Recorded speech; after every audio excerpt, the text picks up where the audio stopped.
Hi everybody, welcome to another episode of the Shuffle Podcast. Today we have DHOP here. What's up, man? Nice Thanks to have for you. having me. Nice to have you.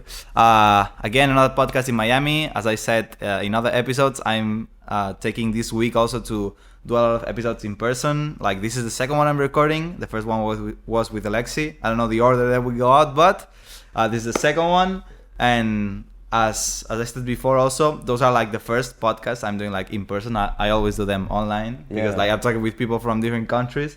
It's always hard to have like in person. So I was coming here and I was like, I need to do as much podcasts in person as I can because, you know, the talks, I think they feel more real. You have like the other person and the Of course. everything we talk will be like, I think, more real. So a little bit about you. I'm sure there's many people who don't know you yet. So who are you? How did you get into shuffling and what's your backstory? Well, my name's Derek. I go by DHOP. I'm from Miami. I've been shuffling for going on about 10 years probably. I got into shuffling because of LMFAO actually. Mm-hmm. Every Day I'm Shuffling song. That's what actually brought me in. From there I started going to YouTube, and that's what really started my passion for it. Mm-hmm. I have a crew down here that I'm a part of and that I run with one of my best friends named Mike. It's called FYF Crew. And we are a collective of artists, dancers, musicians. We just want to spread our love and growth of just flow in everything. Mm-hmm. So that's a little bit about me. Mm-hmm. So how long have you been shuffling for? Like you start with LMFAO. I think that was like 2011, if I'm not wrong. Yeah. So it will be like something like 11 years. Yeah, almost 11 years now. Wow. That's a long ride. That's a long time. I will say this, for those first few years, maybe about 3 to 4 years, it was very off and on. The community wasn't what it is now. It was before everything popped off with Instagram, so it was a lot harder back then to really get into it. Yeah. Once I moved back to Miami, one of my best friends, his name is Perry, he got me out, he got me dancing, and that's what really, really kicked up my passion for everything. Mm-hmm. And you talked about, like you mentioned your crew. I had it here to talk about, so let's start with that. Like, what's the Find Your Flow crew? How did it start? What do you do? What's like the purpose of the crew? So what's going on here on this crew? So Find Your Flow Crew actually started because of Dream State in 2016 in SoCal. Mm-hmm. We went out there for the first time, and it was pretty life-changing, actually. From there, we felt like we needed to come back here and really push the culture down to Miami more than it had been before. Because down here, we're very big on stepping, Miami step. Not so much Melbourne culture or rocking and shuffling like that. So after Dream State, we came down, we formed it, and the purpose of FYF is to be a platform. Like I said, we start off as dancers and shufflers, but we branch off into so many different things. We do health and wellness events, we do yoga events. It's really about building a community where people can find the passion for something that they maybe didn't know they had. And for those who do have a like or a passion for it, to find a community where they can meet like-minded people to help grow that. So we're all about just being a platform for other people to meet each other and to continue to push this thing that we love, which is dancing and expressing ourselves through music, art, or whatever it is that we love. Mm-hmm. And how many members are now right now? We are pushing about, I want to say about 18, 19. Don't quote me on the number. Okay. But around that, you know? Around that. Okay. And like when you started, how many people were you? I think when we started at about maybe 4 or 5. 4 or 5. Okay. So we've just been slowly. And who are you at this beginning stage? At the beginning stage, it was myself. It was my friend Michael. It was my girlfriend Stephanie. It was another member. Wow, I'm actually kind of blanking. It's been that long since I've had to stop and really think about, who was there at the beginning. But yeah, it's gonna come back to me. But it was a good chunk of us. It was a good chunk of us. Yeah, and like, do all of you that started, do they remain in the crew, or there's some people that left? There are some people that left since the beginning of the crew, and there are some additions that we've had. Things just kind of stay organic. If you want to still be within the crew, obviously you're welcome to. If you don't, you're welcome to. We don't really hold people. We understand that everybody has a life outside of this, and whatever works for you works for you with us. Okay, so like this is a crew to have just a group of people to dance with and to learn with and to share with, rather than, okay, let's commit to several things to do and you need to like commit to those things. So right. it's more like this crew of, okay, we just friends hanging out, dancing, having fun, sharing the dance, Yeah, it's definitely not as strict as that, where you have to be at this place at this time doing this thing. Like I said, we understand that there is a life outside of this. And the thing is, with FYF, it's just another aspect of our lives. Something else that we can bring into the fold to help us manage and to help us, I know I keep saying this, but continue to grow within ourselves through our passions. Yeah, so that's like super cool that the crew, it's still active, because I know so many crews that they're active for months or just a few years and then they disappear. Yeah. So that's so cool that there's still crews that are still active, that started like from a long time ago. Yeah. And they keep it like right now. Like, I don't know how many of them can be active. Like, one of the ones that come to my mind is like Star 67. I know that like they were active a long time ago and they still be active now, but I don't know, like maybe I don't know that much about crews here in the US, but there's like not many crews in Europe, for example. But I don't know, like, do you know many crews that are still like active, or there's actually not that much? Yeah, well, in Florida we have FYF, we have, I know Elder League is active. There's also OG that's still active. Around the country you have, the big ones like you say, Star 67, yeah, FTS too, FTS. Right? I know NES is still active. I'm not sure if they're as active as they used to be, but I know they were. Who else? There have to be some other ones that they're actually not that much. Like, comparing it to the crews that started, like they are like lots and lots of crews. Yeah, but the thing is, as more crews kind of get out of it, you also have like the new wave of people who are doing the same things, that are starting their own thing and wanting to push things in their community. So it's kind of like that natural ebb and flow of, all right, maybe this crew dissipates, but now this one comes up behind it to kind of take up the mantle, whether or not, even though if it's not in the same place or not, they're still pushing the same thing. Yeah. Yes, like myself, I had I'm like still part of the crew, but the crew is like inactive, so because like we wanted to make like the group started a long time ago. I wasn't there at the beginning, but started as a same as FYF, as something just to hang out with friends, to dance, and then we started to have like to get like offers for performing at festivals, and we were saying like, okay, we need to start being professional, because we're starting getting offers, we're starting getting gigs, so if we want to keep them coming and keep like being able to work with that, we need to somehow have professionalism, and we need to start committing into that. And it was very hard to do that, because the group wasn't born from this big, like with these conditions, so it was hard to make everybody commit. So after when quarantine hit, like everything stopped, and since then it didn't get any kind of traction again, and festivals stopped, so we also stopped getting things.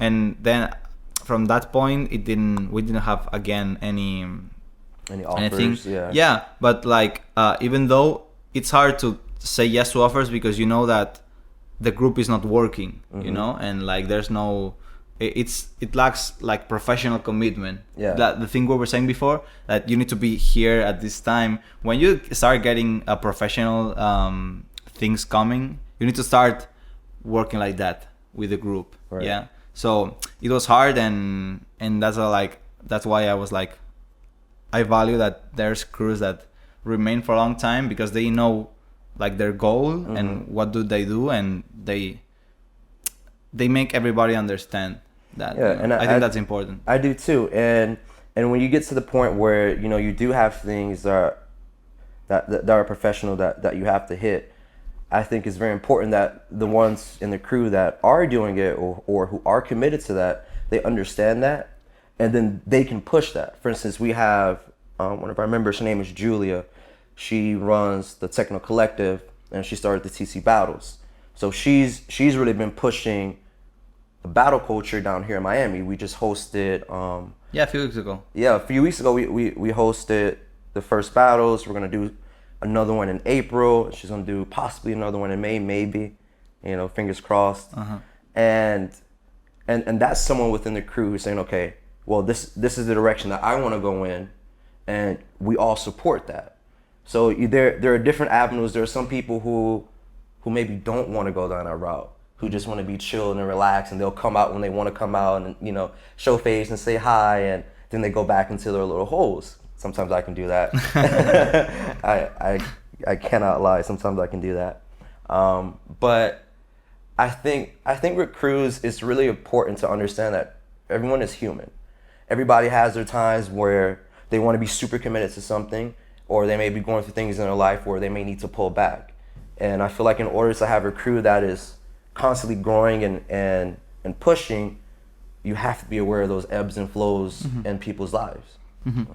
Yeah, but you know, it's always so important that good communication exists within the crew, because as you say, when someone has a problem and they maybe can't commit at least for a few months, maybe they need to communicate that. So the group says, okay, so we're not counting with the person for the professional stuff. If we meet, hang out, let's you know, let's have this person in mind. But communication is so important, because like we're not like we can't guess. We can't read minds, and we can't know what's going on with every member of the crew. So I think that's also super important to have like good communication, and also have this clear goal in like clarified for everyone, so everybody that's in the crew knows what is the crew's going, or what's the crew for. If not, there can be problems with people that wants to some things and have commitment, or people that doesn't want to have this obligation of feeling committed, and he's feeling like dragged into a commitment that maybe they didn't want to from the beginning. So yeah, it's like it's I think having crews, it's like a huge ride, like ups and downs and a lot of things. Yeah, it's because you're managing relationships, you're managing like other people, you're managing yourself, you're managing how all these ideas and different creative mindsets are coming together to form one collective movement. So I know something that's important for us is pushing our vision forward. And our vision is something that we have kind of a main set vision of what we want to be and where we want to be. But then also understanding that our individuals in their crew also have their own visions. So how can we support the things that they want to do while it also supports our crew? So we have people who teach classes, who, like I said, run battles, who do yoga, and our yoga teachers, who do art, and our art teachers. And it's all about how can we take this platform and maximize it so that they can also implement their vision, and that we can move collectively together. So it's something that's very, very interesting. It's very fun, but you know, it's just like life. You're just constantly trying to see where other people are and move from there. Yeah. Okay, so that's like super interesting, because as I said, like for example in Spain, there's not like this crew, let's say, like not a tradition, but like it's not common to see like crews. Back in the days, like there was crews everywhere. But right now, the concept of a crew in Spain, it's really weird because everybody's just like, there's like communities from this community from this city, this other city, but people like can do like, maybe if there's a team battle, maybe they can group and go to the competition, but that's cool. They don't have like this the pure crew happening. Right, where it's like set, like these people are over here, these people are over there. Yeah, like those people always hang out with those people, like they're the crew, and then there's this other crew. That also helps, so there's not much rivalry in the community, because like there's no, oh, this crew did this to the other crew, right. And there's like problems within the community. Everybody's just like pretty okay with everyone. Yeah. So that's also cool. Like, how do you see this, like the crew scene in the US right now? And I know like back in the day it was crazy, and like I've heard a lot of stories. Like, what do you see? Like, how's the crew scene? And do you think it helps? Do you think it doesn't help? And how would be crews positive for the community? You know, because there's people that just want the crews to battle other crews and to say like, hey, we're better, and it's like, okay, chill. Like, right. I think, but I think it goes back to what the purpose is. I think one, like battling, right? For instance, if crews want to battle other crews, I'm a former athlete, ran track my whole life, played football my whole life. So for me, competition is something that I'm used to. It's fun, and I can battle my best friend in anything, and then we're still best friends afterwards. Or you can be my friend and we can still have fun, right? So that there's that aspect of it. But I just think that the whole point of a crew is that you're kind of like gravitating towards people who are maybe going down this a certain path that you want to. But just because you're not going down the same path as that crew or this crew or that crew, it's fine. For the vast majority of times, and for the most part in Miami, things are super chill. For those who have come down to Miami, I'm sure you may have experienced, when you're in the circle or you're dancing, literally everyone is hyping you up. Doesn't matter if you're from this country or this crew, or you're the best there is, or you're just starting. Down here, we just want to see you having fun and dancing. That's our scene down here now. In New York and in Texas and Cali, all of their scenes are a bit different. So it's kind of tough for me to speak on theirs. But from what I see, the outside looking in, I appreciate the crews. I really do, because what it also does is it gives you, people to fall back on, to help push you, to help guide you. And that's really what I look at it as. Yeah, so like what you said about battling, that you can battle your best friend and still be like best friends. This is like this is battle education at the end of the day, you know, because like people think that, oh, because you battle this one, that means that you're angry with them, or that if you win them, they're going to be mad at you because you beat them. It's like, but some people think like this, that it's like in Spain people know that, but it took a lot of education to make everyone understand that, hey, this is battling, it's just dancing, you know. So we're battling. There's a competition. There's a prize. There's like the cool sensation of I won, or I got to the finals, or I got to the semifinals. But at the end of the day, we need to remember that we're a community. We need to be okay with losing too, because that's part of winning. Like, you can't win without losing. So this is something I think that many people should start opening their eyes to. So you can battle someone and still be like in the battle. For example, me, I'm not always aggressive, but I tend to be like more aggressive rather than, okay, chill, just doing my thing. You flip a switch. You're like, I like, boom, I'm gonna get you. So even though I can be like aggressive in a battle, but afterwards I'm like, I just want to hug you, and I just want to, like, Yeah, because at the end of the day, it's all love. That's all it is. Whether I just met you or I've known you for years and we're going at it, while we're doing it, I'm going at you. I'm coming for you, 100%. As soon as it finishes, I'm dapping you up. I'm giving you a hug, because that's what it is. And like I said, coming from coming from a sports background, I grew up my whole life within competition, you know. So it's something for me that's is normal. But like you said, with the education aspect, it took years for Miami to get to the point that it's at.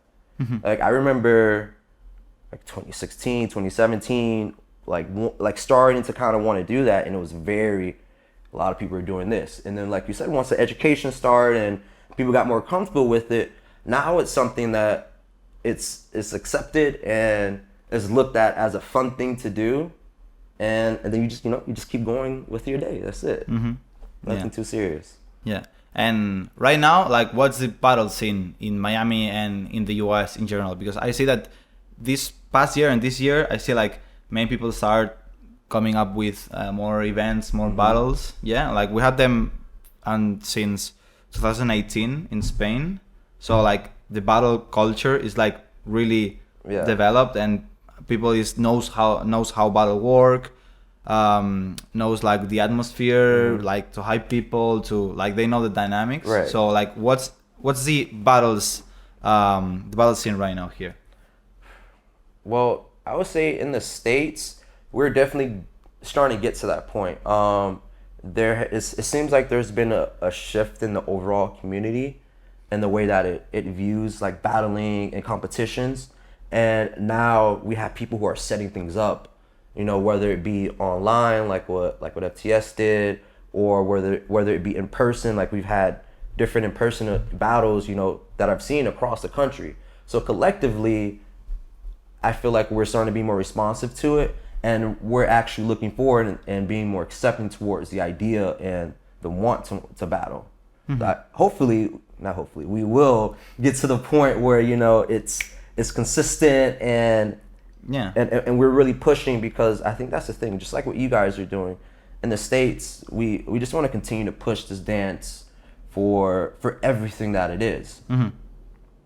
And what do you think about, you mentioned online competitions, and in Spain, like we host a lot of competitions, like in person. We never hosted online because we know it's not the same. It really loses the essence of a dance battle. So like what's your personal perspective about in-person competitions versus online competitions?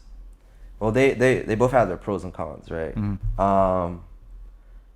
Online competitions are fun because, you know, you get to send your videos in. Maybe sometimes you get to like actually listen to the song before you submit it.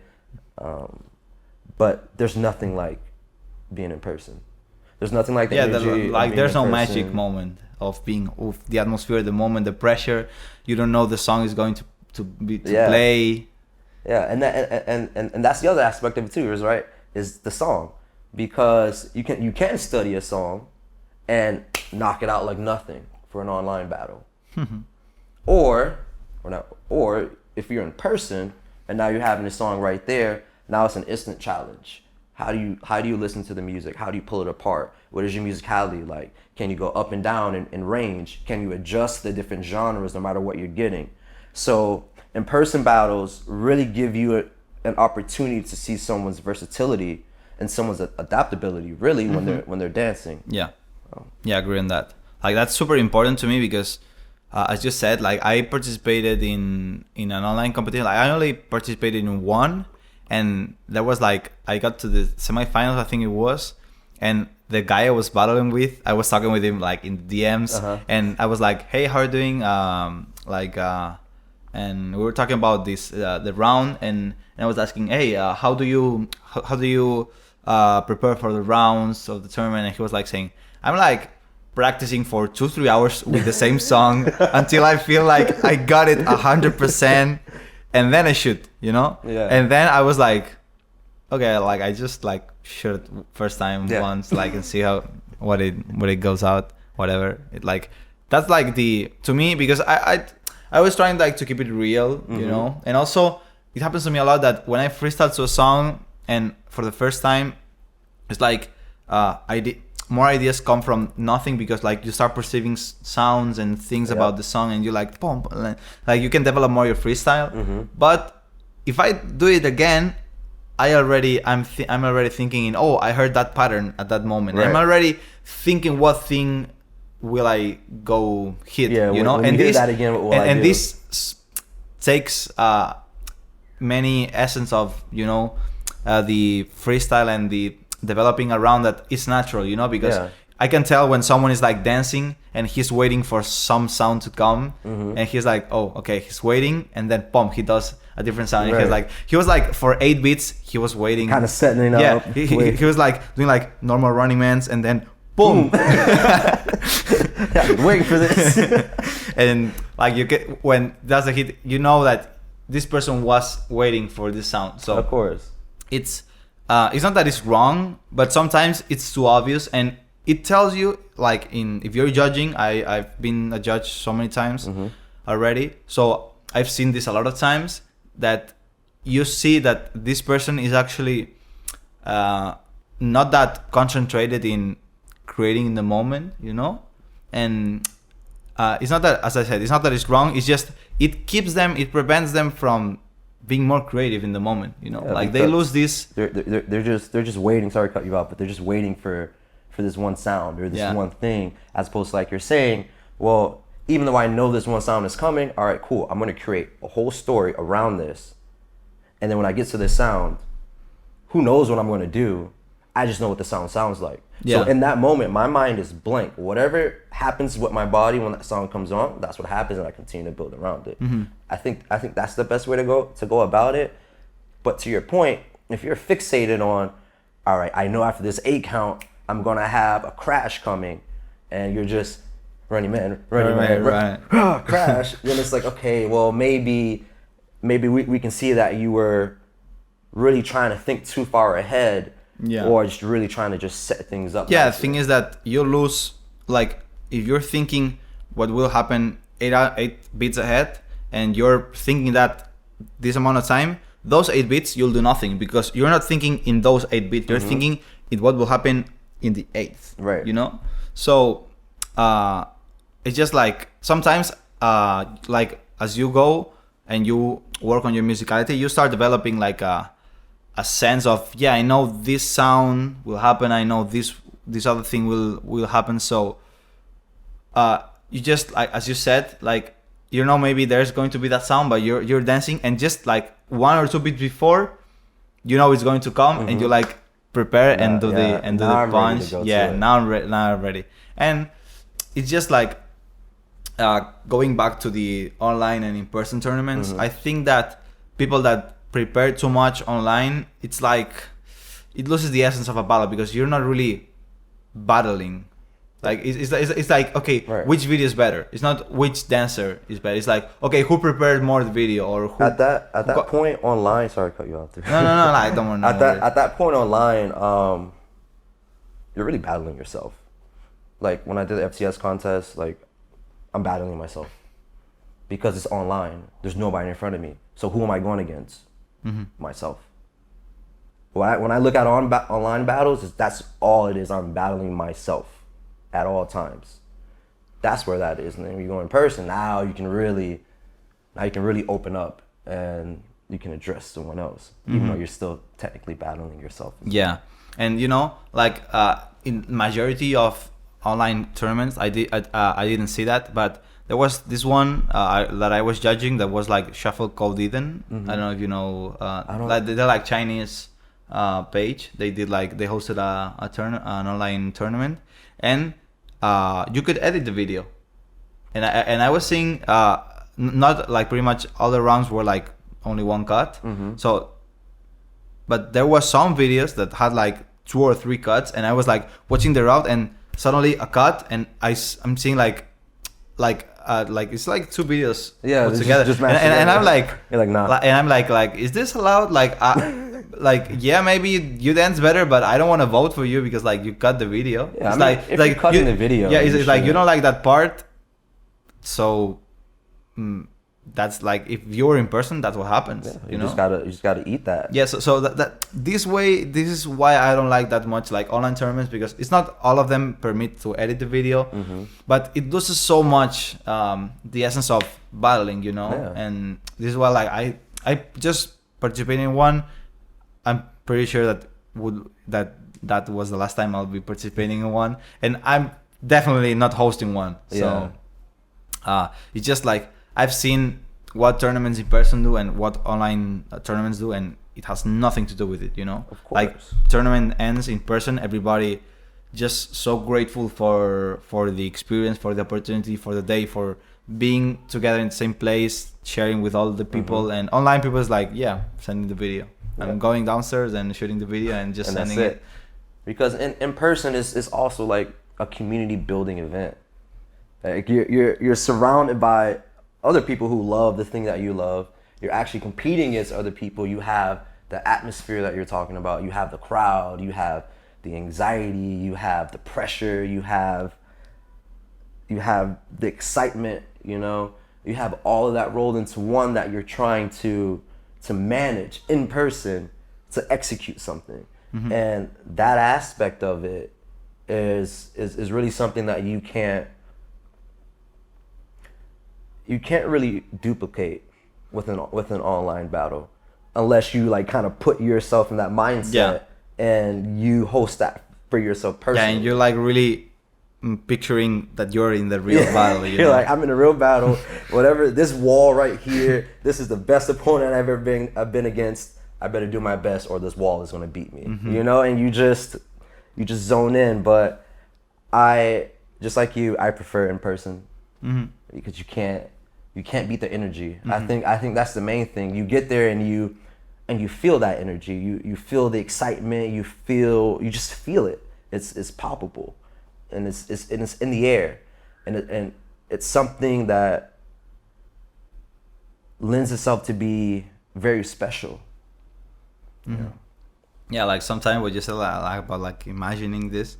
Sometimes I was like, I'm just practicing solo and I just feel a bit like I'm motivated. I have the song, I have the group, but it's like I need like one extra push. Like I've just pictured myself like in a cypher where there's a lot of dancers I like to dance with. You know, like there's a lot of friends, a lot of people from other countries that I want to be with, and it's like, oh man, like this is the cypher I want to be. And it's just like mentally I just go in, and it helps me sometimes to push forward and have like better dance rounds in specific moments.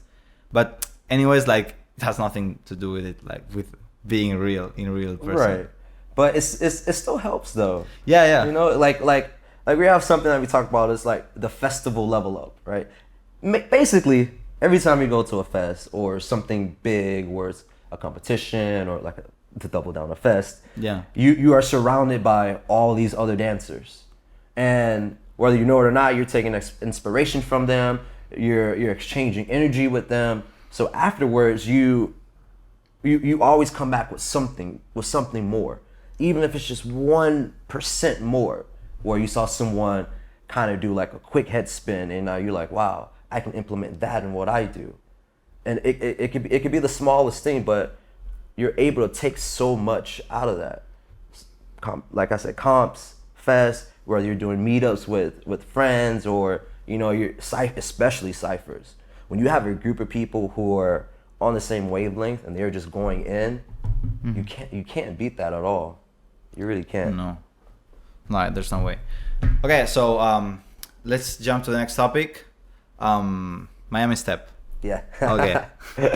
Okay. So we have like two big things: Miami Step and then the other one. I won't advance it yet. All right. So, Miami Step. For people that is not from Miami or the US, this is a very unknown topic and style.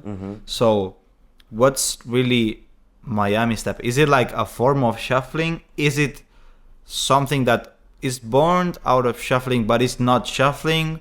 Is it something independent? Like, what's that? Like, what's Miami Step? Yeah, so going back to the deep roots of it, I know that the dance itself kind of migrated from Brazil. This is years ago. And then people in Miami started putting their own twists and spins on it. And then it's something that is really a club-oriented dance. Like, I remember when I wanted to learn like 10, 11 years ago, the only thing people told me was, you have to go to space. You have to go to space to learn. You have to go to space to learn. And that's literally how I learned. I started going to space. And it's not that much now with with this side of things, but before that's how you learned. You had to go inside of the clubs and you will see the other people stepping, and you learned by watching, vibing with them, kind of like, you know, matching their movements, their arms, their shoulders, just seeing how they move, and it's something that grew from there.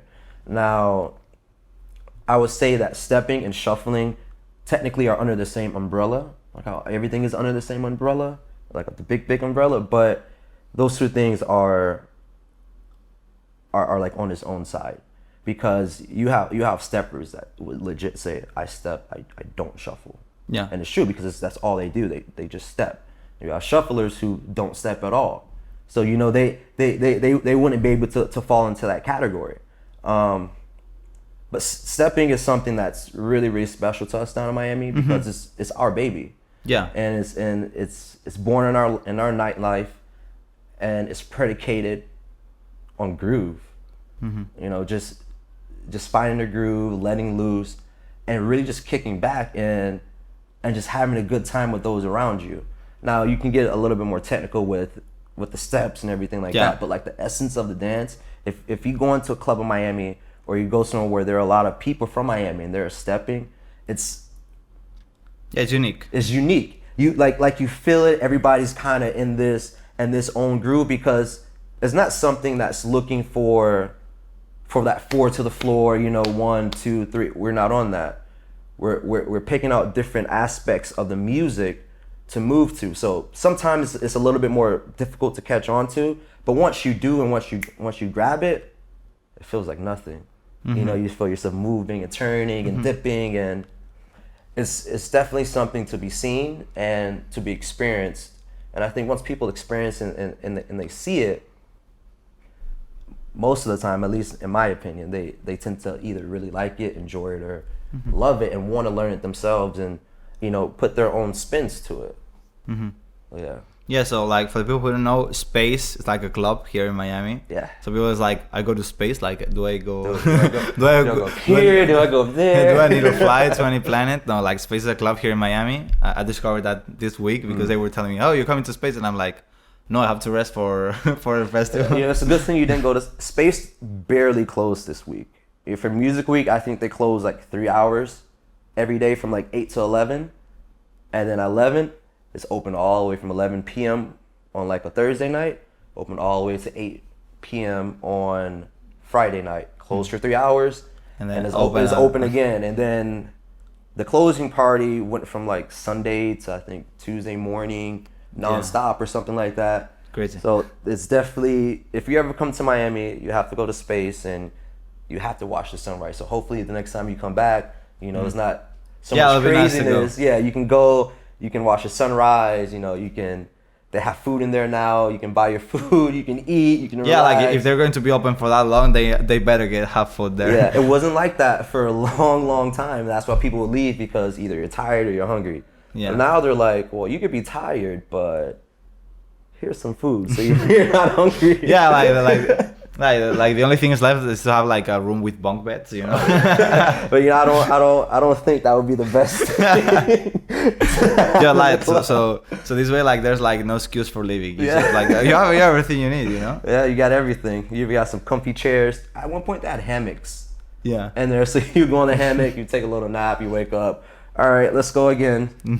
It's definitely something that, you know, harping back to with the stepping, is integral to Miami nightlife here and the culture down in Miami. Beautiful place. Okay, so like this is the point of steppers. If they don't specifically do shuffle, they don't consider themselves shuffle. Right. So that's like a really good indicator that Miami step is not shuffling. Right. Itself. Yeah. It's like you can combine it and it will fit really good. It's like the same, like if you like mix house dance with shuffle, that they're like footwork based pretty much, so it will be so easy to blend and have like this hybrid of shuffle and house. But house is not shuffle, and shuffle is not house, and it's not Miami step. So I'll say this about Miami step, and this is just my personal opinion on it. Okay. I feel like in terms of, you know, wanting to create a hybrid style or, you know, add things to your arsenal, stepping, or the Miami step, is the most versatile dance outside of house that you can learn to implement with shapes, to shuffling. I implement it with house. Like, stepping for me is a bridge to everything. And once you start to really incorporate that, that bridge is no longer predicated on a certain genre or a certain tempo or BPM. It ranges. So you can step and shuffle to like deep house. You can step and shuffle in house to psytrance. You know, as long as you understand. Yeah, like the spectrum is quite huge. It just widens. And what stepping does is stepping helps you understand groove, which is something down here because Miami is a pretty tech house city. So that's what we get most of the time. Yeah. And it's littered with groove, and it really helps you understand how to move through the music in a different way and how to perceive and approach the music in a different way. Just like learning how to shape will do that. Just like learning how to house really opens everything up. House is the key. Yeah. You learn house will, you can connect house to anything. But you know, same thing with stepping. And it doesn't matter if you're doing Malaysian or you're doing Melbourne or you're doing shapes.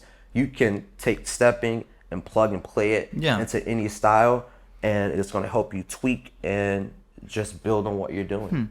Yeah, like same would happen with if you try to mix like substyles within shuffling. You know, if you try to mix like Melbourne and Mass and Kali and shapes and Con, it's just like there's like many styles, like because they're like under the umbrella of shuffling. Like, you know, the essence is the same. The only thing that changes like the execution and the some technicalities. You know, but like there is not actually that much people left that remain with a pure shuffle substyle. You know, because like some changes are super subtle that it's so hard to keep it like that. Like it's super easy to throw in other moves. So yeah, like I was told a lot of times about Miami step, and do you know what it is? And like I have no idea. Like I've heard it so many times, but I didn't talk with anyone. So yeah, like this week at the beginning, I was also with Sofla Mike. Oh yeah. and they were like explaining to me also some things like his group, everything. So I was like, okay, now I understand a bit more what's about. They were also they went to space that night. I stayed home because I wanted to rest for the festival. See, that was smart. That was the smart thing to do. Yeah, it was like I had been like all day dancing, and they go like, hey, do you come to space? And I'm like, I better rest. And I did the right thing, because then 3 days of festival were like they killed me. Yeah, of course. But we're still strong. We're still alive. Still out here. And with all these substyles, you know, controversy in the last years, when I was hearing about Miami Step and they were also doing it with shuffling, I was like, not another more, please. And we're like, because like outside of Miami, it's not known. Yeah. You know, you ask pretty much anybody and no one will know about Miami Step, and they were like, or they never heard of it, or it's like they just, what the fuck is this? It's like, because they see it mix it with shuffling, and they say, no, this is Miami Step, and they're like, but this is shuffling, you know. So also I think it's very important to, when we show Miami Step, for example, to people that don't know it, make sure that we show it in a way that it's pure, so people can see the differences. Because if we show it mixed with shuffling, it can create like more confusion to the people. And it's especially if you're one of those who is like, you've gotten your style to the point where everything is just flowing together. So if you are at that point, then it is going to be a little difficult to tell apart what's what, because if you're really on it, you should be able to transition from one style to the next in like one move. And if you can do that consistently, now everything that you do just blends. So to your point, when it's introduced and when it's shown, it kind of has to be shown in its purest sense, so that others who haven't seen it, they can say, okay, now I know that this is this is stepping, this is what it looks like, even though it varies from person to person, because everybody has their own twist to it, their own spin, the way they do things. You know, it's a lot of Latin influence involved. So I think when actually showing it and presenting it to other people, it's best to just show it for itself, because it's easier to see. And then once people start seeing, you know, the hybrid style with it, it's easier to pick out, okay, like what moves are stepping, what flow, and everything like that. Yeah. But like in the shuffle substyles, it's super easy to, as I said before, like to just be changing between them, because if you get the essence of shuffling, it's so easy to just fall into a technicality that just changes you to the other substyle, you know. So I think it's very important to differentiate the essence of shuffling and Miami step. So to your knowledge, what's like the essence? Like you said that you have to get the groove, but like let's try to be like a bit more technical. So what things can you see in a Miami stepper? So in a Miami stepper, you'll see.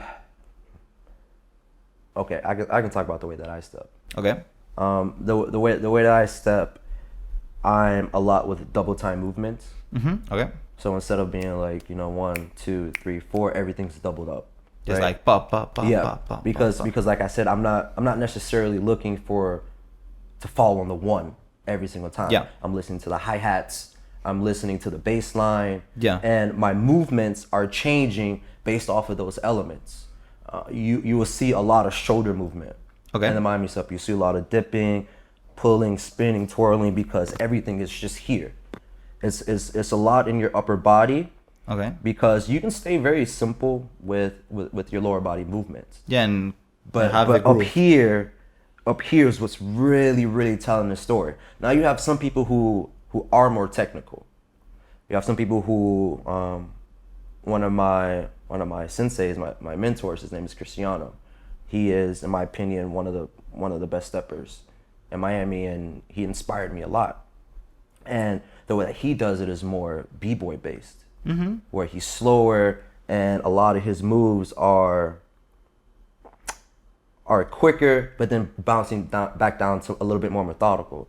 So it's also a little bit more difficult to explain stepping in the normal sense as you would with shuffling. You know, with shuffling with somebody, you can say, okay, this is what you need to do. You need to learn the running man. You need to learn the T-step. Work on those two things. If you don't do anything else, if you just learn those, you're shuffling. It's very, you know, point A to point B, easy explanation. Yeah, like for starting, it's quite simple. Right. Then when you want to build, it's a bit, you need to get a lot of knowledge of and insights about those things. But yeah, like to get started, I agree that shuffling is quite understandable and easy to pick it up. Yeah, and I think sometimes I kind of wish that stepping was that easy. Not that it's super difficult, but that it was easy in the sense of I can say, okay, you do this and you do this, and I can just speak that out to you. Most of the time, it's visual, right? Because I can kind of explain things, but then when you get the visual to back it up, now things start to click and they make more sense. Yeah, it's just not, you know, you got to learn this and you have to learn that, which, like I said, sometimes I wish it was, but that's also kind of the appeal of the dance. And I know you talked about stepping not being known, obviously, especially out of the country. Yeah, out of the country for sure. Here, I know people know that. I've spoken with people from Cali, you know, the other coast. People from also what's the name? Like forgot the name now of the city. Chicago, that is like up in the center, and like people know about Miami step, but you talk with anybody in Spain or Russia, whatever, it's like Miami what? They're like what? Yeah, and I think that came from us really like starting to travel, and once more people from Miami started to travel around and get connected with more people within the scene and the community, others got to see it. People started coming down to Miami, and to harp back on it, that's kind of the appeal of it. Yeah. Or it's like, this is something that, it's not known, but you know, if you go to the city, you can learn it and you can pick it up. Yeah, if you go to space, you Yeah, have it there. yeah. Well, I wish it was still like that with space. Is no longer like we're no longer saying, okay, if you want to learn, you have to go to space. But you can find it there. But you can find it there. You can find it like, you know, in different parts. But I think especially when we get to travel out and we get to go to different places, it's something that we're very proud of. So we'll do it. And those who haven't seen it, hey, what is that? Oh, it's stepping. Yeah, I want to learn blah, blah, blah. Oh, how do I learn? Okay, well, just watch and just match and then we move from there. Yeah. So that's like now I understand much better what's like Miami Step is, you know, because well, that's good. That's good. yeah. No, like it's super insightful, and I know like many people from Spain and Europe and other countries watch the podcast, so it's good that we're going to set more things more clearly. Yeah. Because like without, you know, like now we're going to talk a bit about this too, but all the controversy with the shapes shuffling, is it or isn't? It already goes crazy. So like when I hear, as I said before, when I hear like new names, I'm like, okay, please like don't fuck it up even more because we already have enough. You're like, oh god, not another one. Yeah, and it's because when it's something like so local, it's like it's really hard to really get into it and say, okay, but what's really this? Like, please we don't want to misinformate people anymore. So when there's like this gap of information, it's always super dangerous because someone can explain something wrong and this person is like a chain. Right, it's like a whole chain reaction. And this same happened with shapes, you know? Yeah. It was like a chain reaction, and now we're having like huge controversy. And I talked with people that was like literally in the beginning of the shapes when they started using the shapes terminology, and it makes like when you listen to them, and I did a podcast with them, and it's like now the information is out there, right? You know, and there's research and I'm also preparing more content to clarify more even this. So sometimes it's like I'm like being so desperate for, can you please pay attention to the content and the thing that is out there, because like a lot of discussions could be avoided, you know, and community could be like healthier and more supportive in that case, because I see a lot of ego fights with this. It's like, no, what we do is better than yours, and it's different. It's not the same because like we're different. We're like sometimes people need the necessity to be different, where when you can all share the same dance and just like, okay, you have a different approach, but that doesn't make you a different style dancer than the other one, you know? Right. So let's jump right into this topic. Let's get it. So there's been huge discussions over the last years with mostly OGs with let's say new generations, people that start having some influence, you know, and also that they see not only because like it got influence, but because it was shuffle in the social media just exploded in the last years. It wasn't like the YouTube thing happened in like back in the 2010s. It just went so much crazier with Instagram in 2017, 18. Now 2020 in TikTok. It's gonna continue. It's gonna continue. So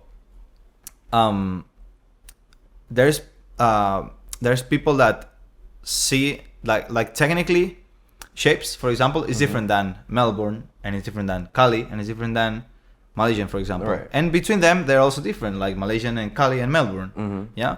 So thing is that people in shapes, you know, when I talk with Cassidy Chaps and Mr. Shapes, they're from the UK, and they explained me how the terminology started. You know, they were saying, because like the cutting shapes was meant for the arms movement. So it was like the groove. So dancing and doing like this. And I was seeing interviews. I asked them about the interviews, and it was like there was so much confusion with the people because they were saying, yeah, but like the feet part is shuffling. Cutting shapes is just the arm movement, you know? Right. It's like they were like the cutting shapes comes because like with the arms it was like they were cutting through the wind and they were like doing different shapes with the arms. Right. So that's like the name. Where was the name come from? It's not because they cross or they like do footwork and that stuff. Right. It was like just the shuffling style from the UK. Yeah. So when you see video, like there's old videos from people from the UK and you see them shuffling in the 90s and they're like what you would call now cutting shapes. Yeah. But the terminology appeared in 2010, 2011. So you start saying, what's happening here? You know, because they were already shuffling, shaping, like people call shapes now, but the terminology didn't exist. Like they were shuffling and they were calling it like that because that's the way it started in the raves, you know? Right. And it's just like we had like these two movements in the UK and in Australia with the same essence, which is stomping to the beat and dragging with the other one. Like that's how the T-step is born, you know? And then it was like two timelines moving. They started to diverge a little bit. Yeah, they started like separated, and then when everybody got super viral, they collapsed it again, and it's like, whoa, the Melbourne movement were saying this is called shuffling too, but it doesn't look like us, right? You know? Yeah, because you're well, they're building things in different places with completely different influences, right? Yeah, different music too. Yeah, this is like how I know that the Malaysian scene was inspired from the Melbourne scene, and like the early Melbourne scene and the early shape scene is a lot of that has a lot of crossover, especially before the whole essence of the Running Man within Melbourne really got started. There was a lot of just like free flow T-steps, just you know, just moving around. And then, very free form. Yeah, it was very free form. And then, you know, the paths started to diverge, and Melbourne went down a certain route. Then you had Malaysian, and then you had this and that, and you know, all the substyles that come from that. Basically, it's like music. Yeah. You know, so I can start with house music, and actually, this is house music. It was born in Chicago in the late 70s and 80s through the death of disco.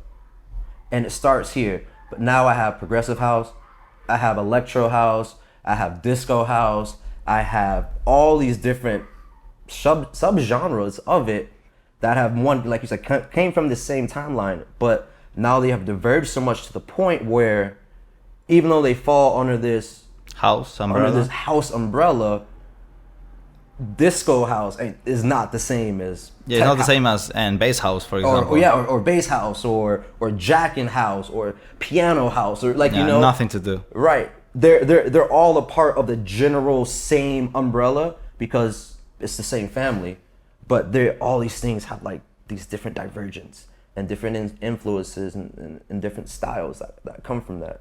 And the same thing happens within the dance community, because look at Russia, how like Russia has their own style of shuffling that, if I'm not mistaken, it's kind of like based off of Malaysian in a way. I could be wrong. Yeah, like it's like the pure Russian style is more like lower gravity point. Yeah, like they're more like on their knees. Like, yeah, and and they're like but like sometimes things like this, like the Running Man is the same, the C-step is the same. It's just like they do some little tweaks and they create from that point. So that makes like the Russian style. But you can say like it isn't shuffling, you know. So thing is that with shapes, the same happened. Like people weren't seeing like straight running mans, or they were like seeing a lot of crossing, a lot of footwork, and it looks like I think I always say this, and when I understood this, everything made more sense. It's like I see many this happens with older people, older generations, that there was a point where for many people the Melbourne Shuffle was the name of the whole movement. Right. You know, like this is Melbourne Shuffle. Because like that's the Melbourne Shuffle, like the style it's from Melbourne. When you see that, you see the timeline, it was in the UK, it existed before than in Melbourne, you know. So you start to say, okay, like let's see what happens here. But then, and for many people, when they say shuffle, they mean Melbourne shuffle, but they only cut it into shuffle. But in their mind, it's Melbourne shuffle. Okay, so we got a cut right here. What we were saying is that the thing happening with the misunderstanding about the Melbourne shuffle and cutting shapes, you know, like we were saying that Melbourne shuffling, it's many people just when they say shuffle, they mean the Melbourne shuffle movement, you know, and when they get asked if cutting shapes is shuffling, in their mind is cutting shapes Melbourne when it's not Melbourne, right? But in their mind, shuffling is like Melbourne, the Melbourne part.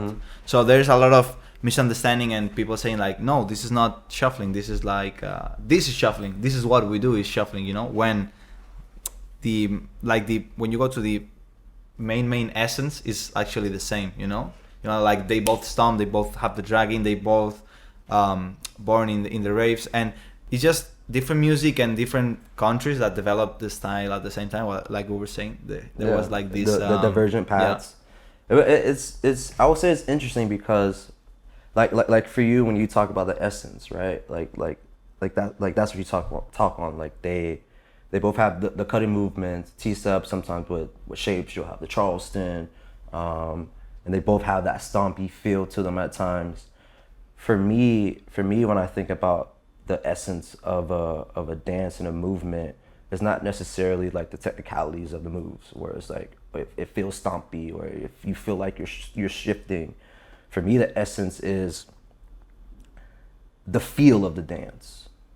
Like so that's what I think about with that. So for instance, one thing that I fell in love with, the reason why I wanted to learn how to shuffle, how to Melbourne, was because watching those early videos, I would see people just moving across the floor like it was nothing, just gliding. And I'm not talking about like the old hardstyle videos, just like the smooth style, just everything just looked effortless and looked like it was just stepping on water, and everything was moving from this point. It was flowing like poetry. So for me, that's something that I gravitated to. So when, from my standpoint, when I talk about, one of the essence of shuffling, for me, that would be one of my personal essences, where that necessarily may not be in, whatever different sub-style of a dance that it may be in. But to go back to your point, yes, when we say shuffling, and I think that whole thing comes up, it's really saying Melbourne. That's mostly what people are saying. So when that conversation comes up, they're just cutting that out. They're just cutting that out. Maybe it'd be better if we say, hey, this isn't Melbourne, but that kind of gets dropped because of that would the regional. Yeah, but that would be the correct, right? Like to don't mess up more with people minds and people that cut. Like people who's been like longer in the movement, it's easier to understand like all the styles that are in, and they already know history. But to new people, if you don't specify things and are clear with those kind of statements, it just creates, as we were saying, like more and more and more confusion. Yeah, it's not that. Like, but the thing is that why is it necessary to say to people that do shapes that it's not shuffling? Like. If we look at history, we know it is. Okay. Like it's not. I know it's not the same movement that the Melbourne shuffle, because they were happening in different places.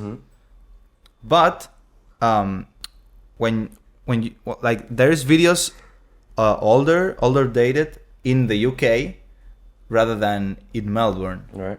And they were already calling it shuffling.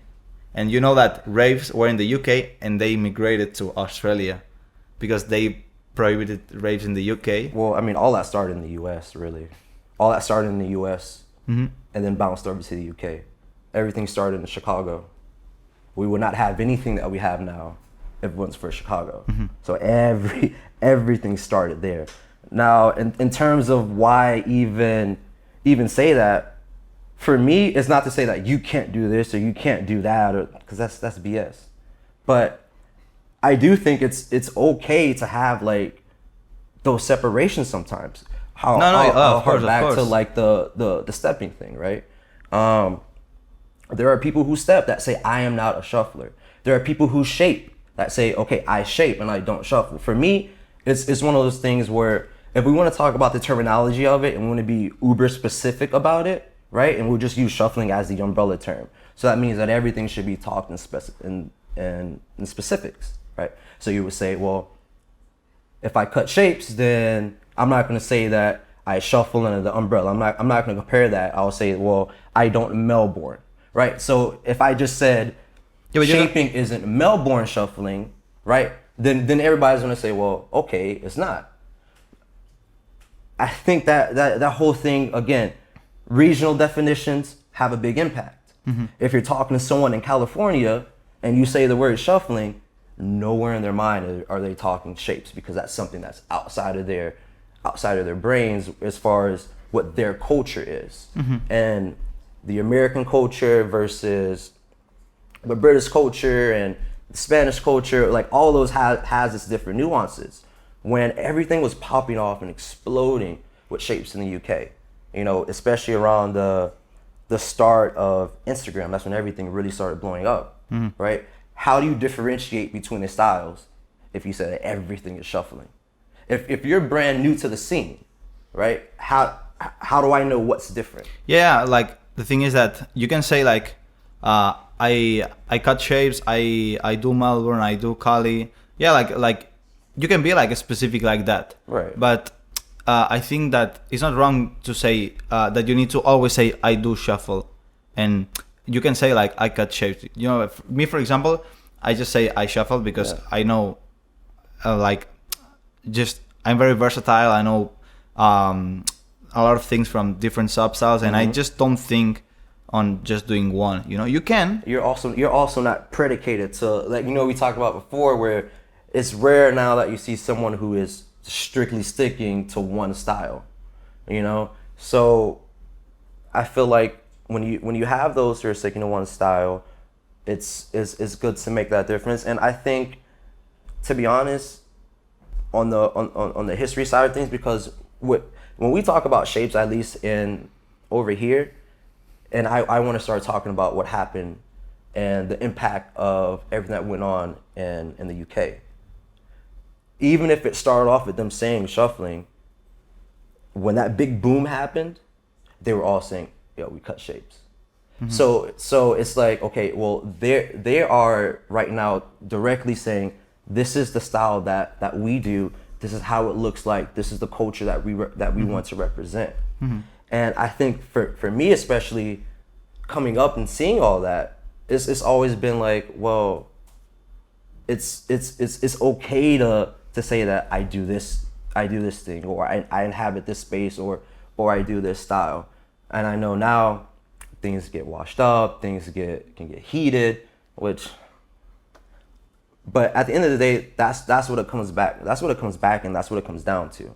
Mm-hmm. When somebody asks me like, yo, what do you do? Like, yeah, I'm a stepper. Yeah, I do other things, but I'll tell you straight up, I'm a stepper. Do you shuffle? Yeah, I shuffle. I'm a shuffler.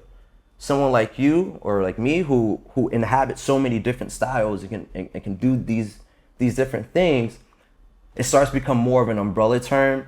But I think the issue arises where does the umbrella term start and stop, and where does the line for these other styles and talking about them in a fluid and coherent way start as well? But it's definitely a conversation that needs to continue to be had, so that as an overall community, we can kind of be on the same page. Because I think a lot of people think it's like, it has been very dramatic over times. Yeah. You know? Yeah, like, as you know, like, as we talked before, when people, like, they start using the term cutting shapes because shuffling was being banned in clubs in the UK. Right.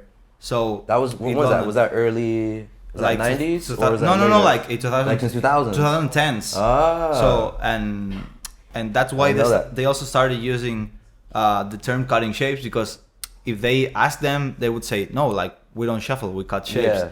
But as we said before, the shapes was about the arm movement, not like for the feet. they were saying that they were shuffling, but the cut shapes was the was the arm part. movement. So what happened is that since the style in the UK was a bit different because the music was different, like the vibe was different, so they were making the steps different. They started interpreting that cutting shapes was the feet differentiation from the Melbourne, Yeah, not the groove, because actually it's the groove. Well, the difference is the groove. You know, so what's interesting is like looking at the different substyles of shapes. I feel like different substyles have different groove aspects because there are some styles where I feel like it. Again, being from Miami, being a stepper, like I that's one thing that I always notice. I see that some styles maybe don't have as much groove base, and it's really just all right. I'm just gonna knock this out, which is dope, and especially when it's done right and people are killing it, it's amazing. But like that old UK style, certain aspects of that UK style had varying levels of groove, because you had some of them who were just right here in that one little space. They have their Charlestons, they're doing their sides to sides, they're doing their little patterns like this, and then they're here, they're pulling, they're here like that, and then from there, even all of that started to change once all those kind of started to, move out from that space. I don't know. It's all very interesting to dive into and to dissect, and whether or not there's been tension or there hasn't been or whatever it is, the important fact is that these conversations are important. They're important because they help us as a community, to understand, to understand and to continue to move forward. Because like I said, things are regional, things are by country. Like if you were to go to Australia and you say, okay, well, is this, then they may have a different view on it than if you were to go to somewhere else. Now, are we ever going to come to a complete space where I think everybody's on the same exact page 100%?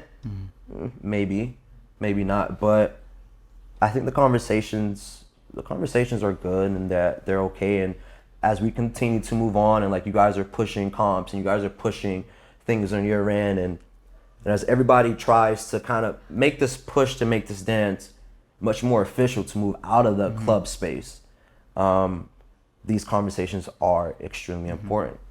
Yeah, and I also think that differentiation comes because many people don't spend time in developing the style, so it remains like really simple and really pretty much the same all the time, and if people from like more hybrid dancers within shuffle, they start like developing their style and other people remain with the simplest things, you can see like huge gaps of level, and then there you can really tell, oh, this is this way and this is this other way, so people create even more differentiation, because for example, I know in Russia they pretty much learn out of choreography, so it's very difficult that the level is going up because they only do choreography.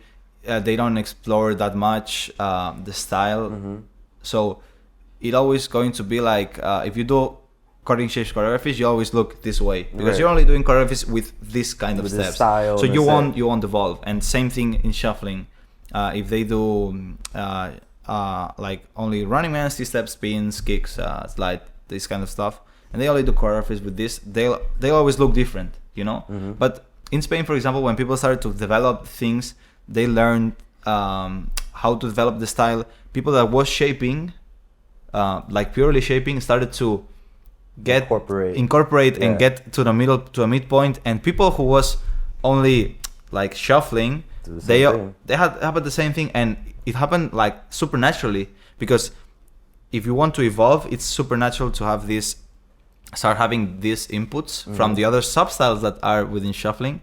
And that's why, at least to the point where I am, I know for some people maybe like a very different thing yet, but at least in Spain it's like this is not like a topic of conversation anymore, because everybody's really over the cutting shapes is not shuffling. They know like like you can shuffle and be shaping and be Malaysian and be Melbourne and be hybrid and be whatever, but you know, it's shuffling, you know, Yeah. like everything falls under this. I think I will say this.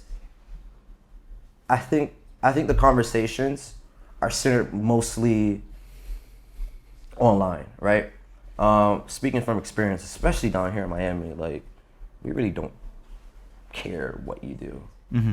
Like if is in person, however you want to dance, is how you dance. I personally have never seen anybody say, "Oh no, you can't do that. You can't be that." Yeah. Type." You know, and I think sometimes that's the perception that can be like seen or taken, but especially down here, it's never been that because we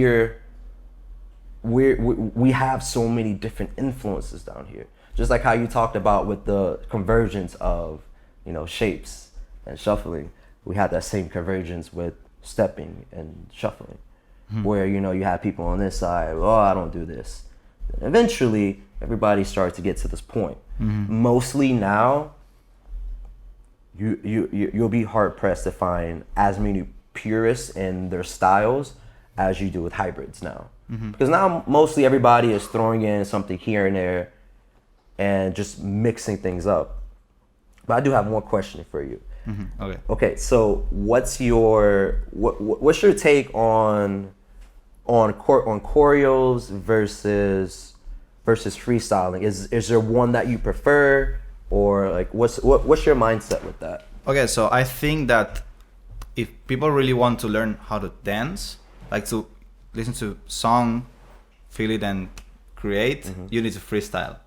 Like choreo is just based out of memory and repetition. So it's just like a list of steps that you memorize in a certain order and you just execute it. It's not like, oh, this song is telling me to stomp harder or to stomp lighter or to move around or flow with the groove. Right. You know, it's like you just know running man, T-step, slide, ba ba ba, and this is how this is how choreos work. And if you learn, it's not that you can't learn out of choreos, because like you can clean a lot of steps, work on your dance memory to, you know, also work on structure. If you have like a good choreo teacher, you can learn a lot about structure, because how they structure the choreos. But when it comes to the creative point, freestyle 100% is way better than choreos, because if you learn out of choreos, you're not being creative. You just, okay, I see this, I repeat, I see this, I repeat. So if you then go create choreos, this can start, like creating choreos is like another thing than taking choreo classes. Of course. You know? And also if you want to do high level choreographies, you need to have creativity within the style. Like you need to know the style. You need to have studied the style. You need to know the fundamentals, how to take a fundamental and take it to a next level, work on variations, how to change the steps in a way that is it makes sense, like physically. It's not like you're forcing your body to do certain step, when if you do that in a normal round, your body doesn't want to go that, because the energy is going this way. You need to follow the energy. Yeah. So this happens to a lot of people that they don't have studied the style that much. Their choreos look so forced sometimes. Sometimes like you see that it's not meshing. Yeah, it's not meshing. Yeah, it's not meshing. So I think you can learn with choreos, and at the beginning you can like get started with it. But if you really want to develop your style and have creativity and really go anywhere to dance whatever you feel, you need to freestyle. Yeah, I agree with you on that. And I ask because my style has always been 100% like predicated on freestyling, you know, listening to the music, mapping the music as I hear it. You know, a lot of it with me is very mental.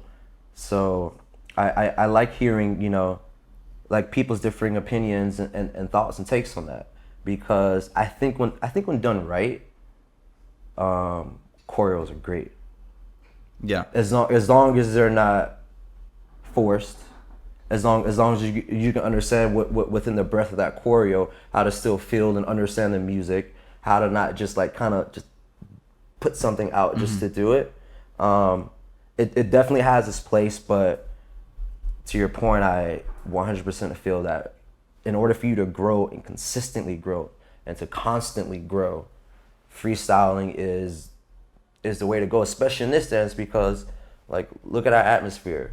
Most of the time when we're dancing, if outside of like comps and like things like that, you're out and you're getting thrown different music here and there. So you have to be able to adapt to your surroundings and to what you're hearing and understand, like, sometimes, all right, now I need to go a little bit harder, now I can go softer, now I can pull back, and just constantly play and tweak as you're moving depending upon what you're hearing and what you're feeling in the moment. So, yeah, like, it's like also if you only do choreography, when you try to do freestyle, you always like have like the same loops. You're on a loop. Yeah, and it's, you know, and it's also like sometimes hard to see it from the outside because I have a lot of fun doing choreos, creating the choreos, shooting content, you know, and it's like a good way to have fun with friends. Yeah. But like I don't want my students, it's not that I will never teach choreos, because I think if it's like a fun choreo, cool thing, you can do it like sometime at a time, but only learn based on choreographies. And also me as a freestyle teacher, I see very weird sometimes that I see advanced choreo class and it's all with basic and very simple steps, and to me it's like, this is not an advanced choreo style. Like to do a really advanced choreo, you really need to be very advanced in the style in general, not only have the knowledge, understand the, not only because it's like a fast-paced choreo and you need to be sharp and fast mentally, it's an advanced choreo. Right. Yeah. So it's a thing that I think it also should be more discussed, because I see many in the US and other countries too, but in the US I see like pretty much all the classes are choreography based from what I see. So I think that it should be very interesting to have more teachers arising and doing this first type of, okay, I'm gonna teach you how to freestyle, you know? Yeah, I think that's something that can be very difficult, is like learning how to freestyle, because how do you freestyle and effectively create something different each and every time? Like if I play you one song and I say dance to this 3 times, can you give me 3 completely different runs? You know, to me that's freestyle. I can give you the same song 3, 4, 5 times. Each time you're hearing the song, you should be picking up something new. You should be pulling something. You should be understanding it something in a different way. And now you're giving me something else. You know, I have this thing where I talk about like the essence of freestyling, right? And a lot of it goes down to what you're doing up here, because like even if you have a basic understanding of how to move your body, what's really going to unlock everything that you're doing is the way that you're approaching it mentally, how you're pulling apart the music, what you're listening for, understanding that on this one song I can go light, I can have a medium pace, I can have a harder, more aggressive pace, I can be hard and aggressive and be upright, be leaned, be off-centered. I can take anything that I can do, I can adjust and tweak that 10, 15 different ways just from one move or one style or one genre. And once you start to really become proficient in freestyling, literally everything that you do, like it becomes something new and creative, and you get to the point where it's like, all right, it doesn't matter, you know, what's played. Like I want my style to look like it's meant for this song every single time that I dance. Yeah, you need to be adaptive, right? Because when you're like when you get to that point in freestyling, and it's hard, and I myself I'm a constant work in progress, and I'm always trying to get to that point. But one of the things for me is, like I said, doesn't matter the genre, the style, I want whatever I do to make sure it looks like it's meant for that song. You know, and that's I think when you're freestyling, that's something to kind of keep in the back of your head, like how fluent can I get this to look? If I'm dancing to techno, damn, that really looks like that's supposed to be the techno. If I'm dancing a trance, wow, that really looks like it's supposed to be trance. If I'm dancing a bass house, wow, that really looks like it's supposed to go to bass house. And you want to kind of be like a chameleon, you know, like moving in and out of these different spaces. Yeah, so like as you said before, like teaching, when you're teaching freestyle, it takes like to learn how to freestyle, you need someone who really can teach you how to freestyle. So being a freestyle teacher is not it's not easy. So you need to have a lot of knowledge, have put a lot of work into the style, and it's like a hard path. And I understand why many people is teaching choreographies, because the amount of preparation that you need to get to the point where you can teach a choreography, is nowhat near from what you need to being a really good freestyle teacher. Right, because those are kind of two different like spaces in a way, and they both have their pros and cons and both ways that they can help you. Because even for pure freestylers, the first time you try to do a choreo, like your mind and your body is like what is this? Like, you know? So you need to, if you want to do both, like you need to keep them ongoing at the same time. I think that you always need a bit like more freestyle than choreo. I think, depending also, like if you always perform on stage, you need to work a lot of your choreos, choreos for sure.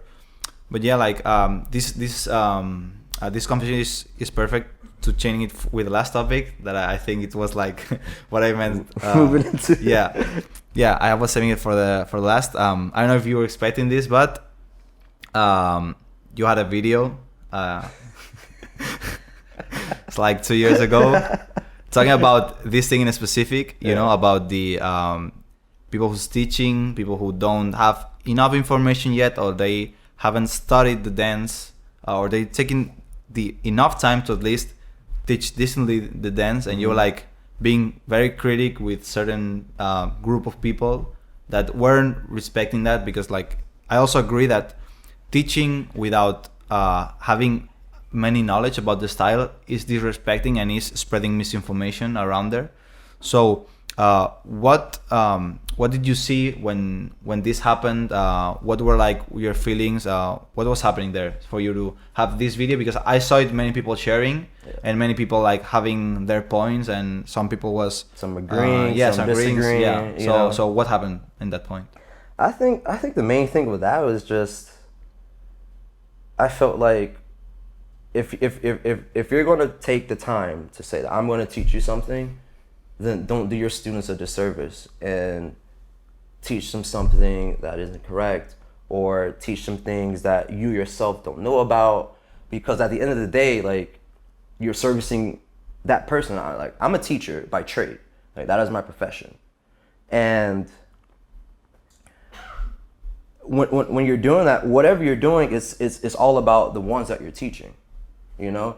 So in that, I kind of looked at it from a different aspect, and yeah, it kind of, I'm not gonna lie, it kind of rubbed me the wrong way a little bit, because, you know, I thought about like myself. If I'm going to go learn something from someone, and I'm, you know, putting this time, this effort, and this money and all this stuff, and then I'm getting, you know, like lackadaisical teaching or whatever it may be, or I'm being taught something, and then now I have to like kind of unlearn things that you told me were one way, and I have to unlearn that into a different way. So it was more so on that. And on that front, you know, you get the people that say, well, if you have a problem with it, then why don't you teach yourself? But it's kind of like, you don't have to do everything that you're critical on, right? Because hell, like we're all critical on political leaders, right? But we're all not trying to be in politics. But it's something that, if it has an effect on us or an effect on the community that we're involved in, yeah, we're going to look and we're going to state our opinions on things. So for me, it was more so that just feeling like if you are in the position to teach someone, especially about this dance, because it's something that we all hold very near and dear to our hearts. Like it's something, no matter where you're at in the spectrum of, you've been doing it for 20 years, you've been doing it for 5 months, like at some point it has had a profound impact on all of us.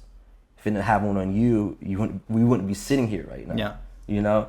And with what you do, like I know that, like, you know, you take the time, you take the effort, and you put in all that energy in order to present something to the ones who are coming to learn with you, that you can say, okay, this is what we're doing, this is what we're learning, and these are the moves, and you know, you can move through there. But I just think with the whole 2 years ago, 2020, you know, everything was COVID, everybody was home, and then everybody was like, you know, I'm just gonna start doing classes. Yeah. So I think that's what it was. That everybody felt like, okay, I can just do this now. Yeah, I'll teach what I know. I'll just do whatever. And again, teaching what you know isn't bad. Like that's okay. Like that's how we all learn. Like if you go meet your friend at the park, right? Your friend is gonna say, hey, I learned this move. You want to see it, and you teach it. But I think it's something a little bit different once you get into the space of like hosting classes and charging people for like their money and taking like their time, and now you're kind of taking it to a level of professionalism where your information and your execution also has to be at that same level, because you're not just, you know, chilling at your friend's house, just like, you know, teaching them whatever. Yeah, like I agree on that. When you want to start teaching, you need to, like, to become a better teacher, you need to start teaching at some point. Yeah, you have to start at some point. Yeah, but like I agree that you need to make sure that you know your subject, you know, when you go to teach, because it's so frustrating. Imagine like taking classes for 3 years, as you were saying, then it's half of things were wrong because this person didn't know enough or didn't take the time to do research, or spend the time practicing and figuring out things of the dance, so the information I get is correct and accurate, and then you have to unlearn and undo a lot of things, and this is even harder than learning from scratch. Yeah, because now you're trying to work through everything that you've already taken. So I took a house class, like I was taking house classes years ago, and I kind of fell off. But one of the teachers, dude, the way she broke everything down, like she talked about the dance being a conversation and the essence of the dance and what this was and what that was, and why it's important to do this type of movement when you're doing this move versus this other type of movement when you're doing that move. And it just felt like she had this wealth of knowledge that she was imparting. And you know, and like in that situation, you feel like, wow, I'm really getting my money's worth, I'm really getting my time's worth, and this person is really investing into me because they're investing in this. And as you know, as a teacher, you also have to be at the point where you're still pushing, you're still grinding, you're still trying to learn and expand yourself, because as you teach, you get a better feel for what you're doing, you know, and how to take that and how to mold certain things to present to people. I just think that when you're in that space to educate someone, especially on this dance, it's, you know, it's important that you take it seriously, because there are people who really, really want to learn, because this dance is something special. No matter what we want to call it, no matter where we are, it's something that is a huge impact on all of us. So, you know, you just want to continue to grow that and to build that and to usher in the next generation, because at some point you're going to stop at the level that you're at. At some point I'm going to stop. You know, at some point we're all going to kind of move. Even if we still do it, we're going to kind of still move throughout different parts within our lives. And there are going to be people coming behind us who are pushing the way we were, you know, at our ages when we get older. So, you know, it's about imparting that wisdom and just really trying to lay the groundwork and the foundation so that the people who are coming up behind us can step on that and just continue to build it. Because eventually we want our dance on Red Bull, right? We want to be recognized on the world stage the way that house is, you know, and house is a dance that started in the clubs. It just started there, and eventually over 20, 30 years or however long, it continued to grow and grow and grow. But things like this, what you're doing, having these conversations, having these competitions, having people going out and teaching things to the best of their ability and what their knowledge is, and really pushing the community. I feel like we can set ourselves up to really get to that point, and I think that's where a lot of this comes from, because we all want what's, I guess, best for, you know, the dance and the style and everything, and you know, sometimes those things level and change out, but we're all pushing toward the same thing. Yeah, I think like teaching is like a great responsibility, and you need to feel also responsible about what people is going to learn, right? Because like I've seen, for example, many people talking about naming steps like for example, like the Polly Pocket. I think like everybody knows like this name, where it's just a diagonal running man, you know, but it's taught as like when does someone need to call a step that already exists like with another name? Like I'm not saying like it's super wrong, because like I understand that if it's a variation, you can have a name so you can refer directly to it. Yeah. But it's like some people don't even like know what the names are, of course. Yeah, but because we don't have a like a dictionary. For instance, like house, right? With house, I can say, all right, do the powder beret, if I said that wrong. Yeah, do the jack, do the train. What's your... You also have the stomp. Yeah, you have, and my mind just went blank, but you have they have an actual like dictionary and vocabulary of moves. We don't really have that in that sense within our community. And comparing it to like a style like house, like really we're kind of still in our infancy at the stage and where things are being pushed the way that it is. So maybe we get to that point where it's like kind of a universal thing. Yeah. Maybe we won't, but at the end of the day. Yeah, like in shuffling, it's for example, like in house, you have like many different moves as like that are foundational. Shuffling would have that much. Yeah. We have like very few steps. Running and man, then and then like you build on top of that. Yeah. Yeah. So you have like running man, T-step, like Charleston, maybe like as like main steps. Then you can have like also concepts that are in the foundation, like slidings, slides, kicks, spins, you know, also double tempos with a lot of that. But they are not steps, but they are part of the essence of the essence, the foundation, you know, there. So it's when you don't know how to build on top of that, and you just like taking one idea and naming it away so people can like learn it, and you don't explain the path to get there so people can understand, oh, I can take the path here, but if I want, I can go to this other way or this other way, and from this I can go back to the other. So it's like, to me, teaching needs to you need to be super aware that you need to work a lot on the dance. Like I have friends that are dancing that they tell me that they want to start teaching. First thing I tell them is like, if you want to dance, if you want to teach, you need to start putting it a lot more effort into the dance and trying to understand more things. It's not that you're doing things wrong, but if you want to start teaching, you need to commit more with the dance, because students deserve that, and this is the future of the dance. Yeah. So if we don't take teaching seriously, it's we're doing it. If we don't take teaching seriously, we're doing a disservice. That's basically. Yeah, but like it's not only like the service part, but also the community that we're leaving behind. You know. So if like everyone learns the wrong way, it was just like chain effect. We said what we said before. Yeah, and that's essentially what happens. And then you get the same blow ups and the same things that you had before, where it's like you have a whole level of people who are learning something, and then you have people in the back that are like, that's not it. Nope, that's not it. And then they're like, well, this is what we learned. And it's like where's the line between that? Yeah. Yeah, and it's when you spend a lot of time trying to understand the dance and teaching it the right way, at least to your knowledge, what's the right way.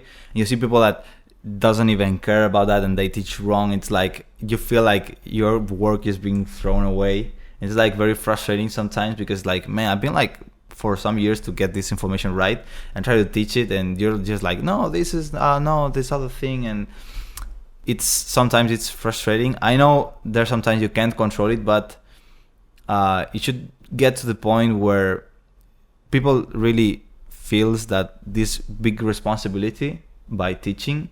And I think, for example, there's needs to be like, for example, like competitions, for example, the tournaments help a lot with that, because there you can see who are the dancers that really know about the dance, because they can like create very different things with very different songs, with like in a moment where anything can happen. You know, like this could also happen in ciphers, but like I know, like the atmosphere in competitions is like very different, and people is like pushing forward and forward and forward. Like in ciphers, you don't feel the pressure to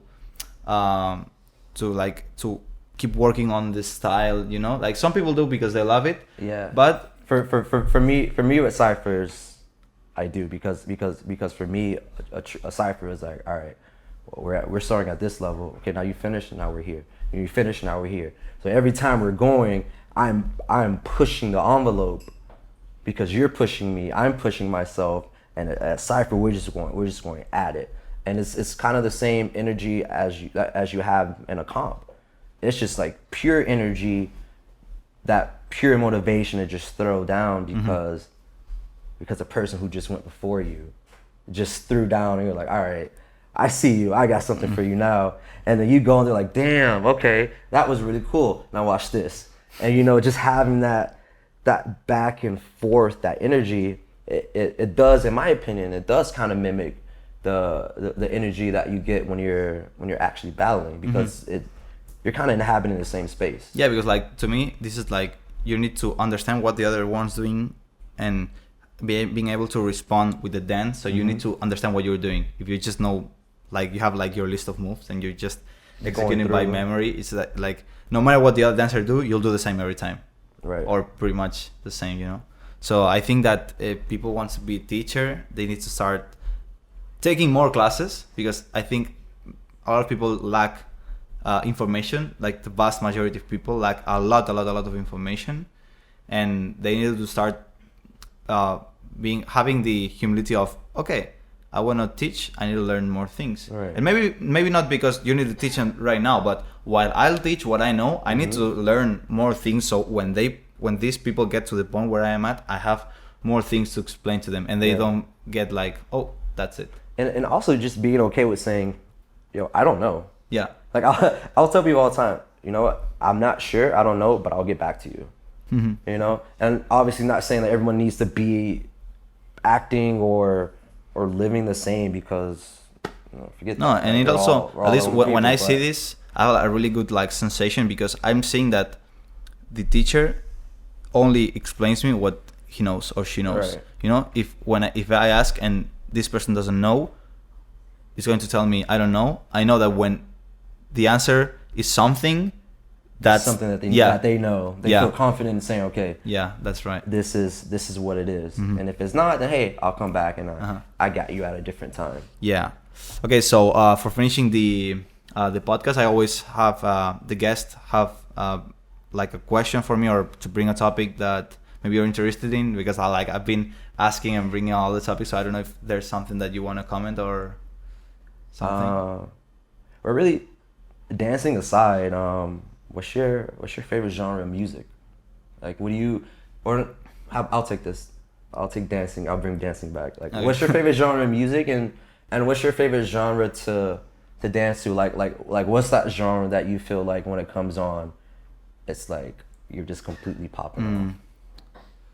Like, in general, I like a lot electronic music, more close to house music and trance music right now.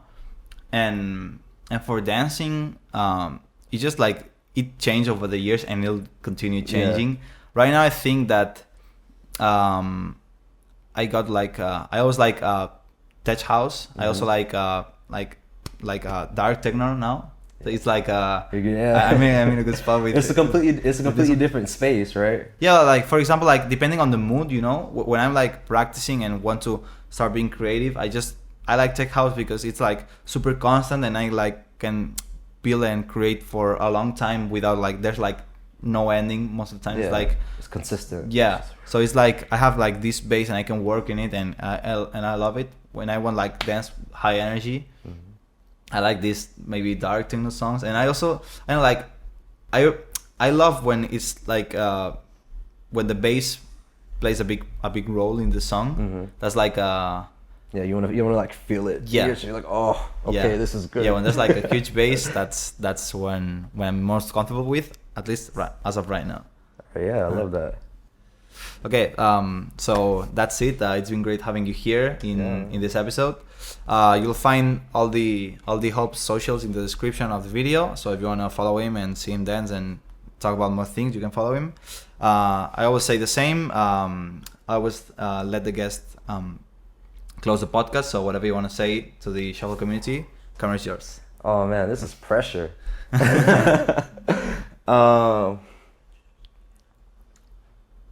Let me think about this for a second.